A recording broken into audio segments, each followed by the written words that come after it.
Welcome है दोस्तों आपका अगेन पार्ट 2 में। और आपका पार्ट 2 बहुत जल्द मैंने बोला था आने वाला है और आपका आज पार्ट 2 आ गया है। ये आपके लिए बहुत ही बड़ी खुशी की बात है। तो हम पार्ट 2 के बारे में डिस्कस करेंगे कि ऐसा क्या है पार्ट 2 में। जो अगले 5 पॉइंट मैं इसमें डिस्कस करने वाला हूँ वो बहुत ही लाजवाब होने वाले हैं। अगर आप पिछले 5 पॉइंट को डिस्कस कर रहे होंगे तो उसमें आपको कुछ ना कुछ रिजल्ट मिल रहा होगा, ठीक है ना। तो आने वाले टाइम में आप अगला जो 5 पॉइंट हैं इनको भी अगर आप यूज़ कर दो अपने उस बिज़नेस में तो आपको आई होप बहुत ही अच्छा रिस्पॉन्स मिलने वाला है ना। तो आज फिर से हम जानने वाले हैं अगले 5 पॉइंट को। डायरेक्ट सेलिंग में इसके बिना बिल्कुल काम चलने वाला नहीं है। और अगर आप इस काम को नहीं करते हैं तो आप बिल्कुल भी डायरेक्ट सेलिंग के अंदर सफल नहीं हो सकते हैं, ठीक है ना। तो हमारा जो अगला 6 पॉइंट था वो था अटेंड मीटिंग रेगुलरली। कहने मतलब ये है बहुत सारे लोग होते हैं जो रेगुलर बेसिस पे है ना मीटिंग्स अटेंड करते हैं ना ही वो ट्रेनिंग्स में जाते हैं, ठीक है। या कोई भी आपका ऑर्गेनाइजेशन के थ्रू आपको कहीं बुलाया भी जाता है ना, तो उसमें भी वो लोग क्या होते हैं इन्वॉल्व नहीं होते हैं, जिसकी वजह से उनकी लर्निंग नहीं हो पाती है, ठीक। तो एक जो सफल नेटवर्कर होता है वो हमेशा मीटिंग्स अटेंड करता है। यदि किसी को भी है ना सीनियर के तहत मीटिंग अरेंज करवाया गया तो वो सारे के सारे लोग क्या करते हैं मीटिंग्स को अटेंड करते हैं और उसको इम्पोर्टेंस देते हैं। बट बहुत सारे माय डियर फ्रेंड्स दोस्त होते हैं जो आपके इसमें काम करते हैं और जब भी उनको मीटिंग्स के लिए बुलाया जाता है वो कुछ ना कुछ एक्सक्यूज़ बना देते हैं, है ना। आज मेरी स्वास्थ्य सही नहीं था, आज मुझे यहाँ जाना था, आज मुझे है ना कुछ और करना था। तो कहने मतलब क्या था, वो प्रायोरिटी किसी और चीज़ को देते हैं और फर्स्ट प्रायोरिटी जहाँ पे उनको देना चाहिए था वहाँ पे वो लोग फर्स्ट प्रायोरिटी अपनी नहीं देते हैं, ठीक ना। तो एक जो सफल नेटवर्कर होता है रियली में वो भी क्या करता है अपना मीटिंग्स को अटेंड करता है और उसको फर्स्ट प्रायोरिटी देता है, ठीक। अगर आप भी है ना डायरेक्ट सेलिंग में बिजनेस में कामयाब होना चाहते हैं तो आपको रेगुलर बेसिस पे मीटिंग्स को अटेंड करना पड़ेगा, ठीक है। 7वां पॉइंट आता है कनेक्ट विथ कस्टमर्स यानी प्रॉस्पेक्ट डेली। जो भी आपके ट्रेनिंग्स में प्रॉस्पेक्ट्स आते हैं उनसे रेगुलर बेसिस पे मिलना पड़ेगा ऑफिस के अंदर, ठीक है। या जो भी सारा उनका रूम है वहाँ पे आपको जाके रेगुलर बेसिस पे विजिट करना होगा और उनसे मुलाकात करनी होगी। समझ में आ रहा है। तो प्रॉस्पेक्ट को रेगुलर मिलने और बिजनेस में है ना क्यों लड़े, उसका फ़ायदा क्या है, ठीक ना। जुड़े उनका फ़ायदा क्या है, ठीक है। तो वो इस बिज़नेस में आने से उनका क्या फ़ायदा होने वाला है ये आप क्या कर सकते हैं बता सकते हैं। और अपने प्रॉब्लम्स को इस व्यापार से कैसे सॉल्व कर सकते हैं, यानी जो भी वो लोग उसमें ट्रेनिंग्स में चल रहे होंगे, ठीक ना, तो वो इस प्रॉब्लम्स को कैसे सॉल्व करेंगे अपने घर की समस्याओं को, या गरीबी है या प्रॉब्लम्स है या दिक्कतें हैं या कर्ज है कुछ भी है एनीथिंग, तो वो इस बिजनेस से कैसे सॉल्व कर सकते हैं, है ना। और वो अगले यहाँ से अगले 5 साल के अंदर अगले 10 साल के अंदर यहाँ से कहाँ तक जा सकते हैं और बाहर से अगले 5 से 10 साल के अंदर कहाँ से जाएंगे, यानी कंपेयर करा के आपको ये भी समझाना है उनको, जो भी आपके फ्रेंड्स या प्रॉस्पेक्ट जो भी ट्रेनिंग्स में चल रहे हैं। तो 5-5 साल का क्या करेंगे डिफरेंस दिखाएंगे। जॉब का 5 साल का डिफरेंस दिखाइए, बिजनेस का 5 साल का डिफरेंस बताइए, बाहर के बिजनेस का 5 साल का डिफरेंस बताइए, यहाँ के बिजनेस का। जब इस तरीके से डिफरेंशिएट करके कंपेयर करेंगे तो आपका आई थिंक बेहतर रिस्पॉन्स वहाँ से आ सकता है, ठीक है।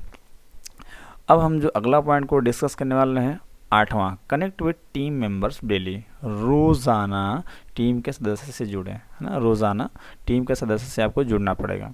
तो एक सफल जो नेटवर्कर होता है हमेशा टीम के साथ में कनेक्ट होता है, ठीक है। हमेशा रेगुलर मीटअप करता है, उनके साथ अच्छा रिलेशनशिप बना के रखता है, ठीक ना। उनके साथ हमेशा बात करता रहता है अच्छे तरीके से, ठीक। उनकी प्रॉब्लम्स को सॉल्व करने की कोशिश करता है और हमेशा लग रहता है, ठीक है। अगर उससे उसकी प्रॉब्लम्स नहीं सॉल्व होती है तो भी अपने अपलाइन के पास जाता है अपने डाउनलाइंस की प्रॉब्लम्स को लेके, जिसके माध्यम से क्या होता है उसका सोल्यूशन दिलवाता है, ठीक।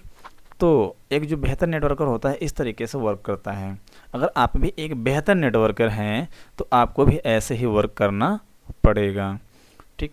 अब आपका जो 9 पॉइंट आता है दी, है ना, plan for the next day.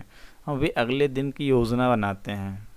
इसका मतलब ये है कि हमको फिर से रेगुलर बेसिस पे क्या करना है, आज ही हम प्लान करेंगे कि अगले नेक्स्ट डे में क्या करने वाले हैं, ठीक है ना। पूरे दिन के लिए प्लानिंग कर लेते हैं कि कल मुझे क्या करना है। उसके बाद आपका क्या होगा, कितनी मीटिंग्स करने हैं, है ना, कितने पेंडिंग बिजनेस करना है, लिस्ट बनाते हैं उसका, है ना। फिर उसको क्लियर कराएंगे कितने लोगों से आज मुझे अपने प्लान को लेकर चर्चा करना है ना, जिससे मेरा प्लान सक्सेसफुली हो। जो हम मंथली प्लान करते हैं, है ना, वो अपने प्लान के साथ में अपने प्लान्स के साथ में बैठ कर डिस्कस कर सकते हैं, जिसकी वजह से आपका जो प्लान होगा वो सक्सेसफुली हो सकता है। और उसको जो मिलेंगे, जो वहाँ से हमें बातें मिलेंगी अप्लाई करने के लिए, उसको हम सक्सेसफुली तभी हो पाएंगे जब उसको हम क्या करेंगे, एग्जीक्यूट करेंगे। तो एग्जीक्यूट करना बहुत इंपॉर्टेंट है माय डियर फ्रेंड्स। अगला हमारा जो पॉइंट आएगा 10, नेवर क्विट, है ना, मेंटालिटी। कहने मतलब ये है कि कभी न छोड़ने वाली मानसिकता के साथ में हमें इस बिजनेस में इन्वॉल्व होना होता है। ठीक है, तो कहने मतलब यही है कि हमारा जो कोई भी इंसान बिजनेस करता है तो एक सफल नेटवर्कर मतलब जो होता है, ठीक ना, वो हमेशा ठान लेता है कि इस बिजनेस को हमें कभी छोड़ के जाना नहीं है। तो सेम इसी तरीके से आपको भी ठानना है कि इस बिजनेस को हमें भी कभी छोड़ के जाना नहीं है। ठीक है, चाहे कोई भले ही बिजनेस को छोड़ दे, चाहे जितने टीम मेंबर्स लोग चले जाएं, है ना, वो अगर कंपनी भी छोड़ के चले जाते हैं तब भी मैं इस कंपनी को क्या करूँगा, कभी नहीं छोड़ूंगा। चाहे टीम के सारे लोग चले जाएं, मैं अकेले खड़ा रहूँगा, फिर से लोगों को खड़ा कर दूंगा। एक लोग जाएंगे 4 को खड़ा करूंगा, 4 जाएंगे 8 खड़ा करूंगा, 8 के जाएंगे 16, 32, 64 खड़ा करेंगे। जितने जाएंगे उतने लोगों क्या करेंगे, खड़ा ही करके दम लेंगे। ये ऐसा कॉन्फिडेंस आपके अंदर होना चाहिए, तभी जाके आप इस बिजनेस में सफल हो पाएंगे। समझ में आ रहा है? तो तब तक, हाँ, कॉन्फिडेंस कैसा होना चाहिए, तब तक मैं कंपनी में सफल नहीं हो जाता हूँ, है ना, मैं तब तक इस कंपनी में सफल नहीं हो जाता हूँ, तब तक मैं इस कंपनी को छोड़ने वाला नहीं हूँ। तो सफल होने के बाद ही इस कंपनी से अपने जो ड्रीम सपने हैं उसको हमेशा पूरा करने की चाह में हमेशा आपको ठान के रखना कि यार मैं जब तक सफल नहीं होगा फिर छोड़ने वाला बिल्कुल नहीं। जब कुछ भी हो जाए, जितने डाउनलाइन आए, जितने डाउनलाइन जाए, मेरे को बिल्कुल फ़र्क नहीं पड़ता। जितने पार्टनर आने हो, पार्टनर चले जाए, ज्वाइनिंग हो ना हो, कोई दिक्कत नहीं, रिएक्शन पड़ जाए, कोई दिक्कत नहीं, उसे सीखना है, उन कमियों को सुधार करना है, नेक्स्ट में वो चीज़ें गलतियाँ नहीं करना है, जिसकी वजह से आपका बिजनेस स्मूथली आपको क्या होता चला जाएगा, इम्प्रूव होता चला जाएगा, है ना। तो ये रहे माय डियर फ्रेंड्स आपके पूरे 10 पॉइंट्स, जो आप अगर इस डायरेक्ट सेलिंग बिजनेस में, ठीक है, इस काम को अगर अप्लाई कर लेते हैं तो आप आई थिंक बेहतर तरीके से ग्रो कर पाएंगे और अपने अच्छे खासा जो ड्रीम सपना है उसको कंप्लीट कर पाएंगे। बाकी माय डियर फ्रेंड्स बने रहिए, मैं आपको अगले वीडियो के साथ में और एक नए कंटेंट और लाजवाब, है ना, टॉपिक के साथ में मिलता हूँ। बाकी तब तक के लिए थैंक यू सो मच।